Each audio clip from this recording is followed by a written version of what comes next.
করোনার পর এবার বর্তমান সময়ে নতুন আতঙ্কে পরিণত হয়েছে ডিঙা ভাইরাস। অদ্ভুত নামের এই ভাইরাসে আক্রান্ত হচ্ছেন আফ্রিকার দেশ উগান্ডার বুন্ডিবুগিও জেলার মানুষেরা। নারী ও কিশোরীরাই মূলত এই ভাইরাসে আক্রান্ত হচ্ছেন। এনডিটিভির এক প্রতিবেদনে উঠে এসেছে উগান্ডার বুন্ডিবুগিও জেলায় প্রায় ৩০০ জন এই রোগে আক্রান্ত হয়েছেন। ডিঙা শব্দটির অর্থ নাচের মতো কাঁপা।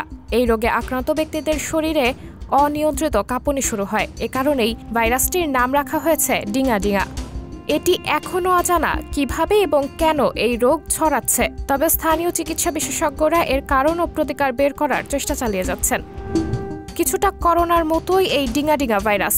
এতে আক্রান্ত হলে রোগীর শরীর অস্বাভাবিকভাবে কাঁপতে থাকে। অনিয়ন্ত্রিত কাঁপুনি ডিঙার অন্যতম লক্ষণ। এর পাশাপাশি জ্বর, নাক বন্ধ হয়ে যাওয়া, সারা শরীরে ব্যথার মতো লক্ষণ দেখা দেয়। সেই সঙ্গে মাথা ব্যথাও করে।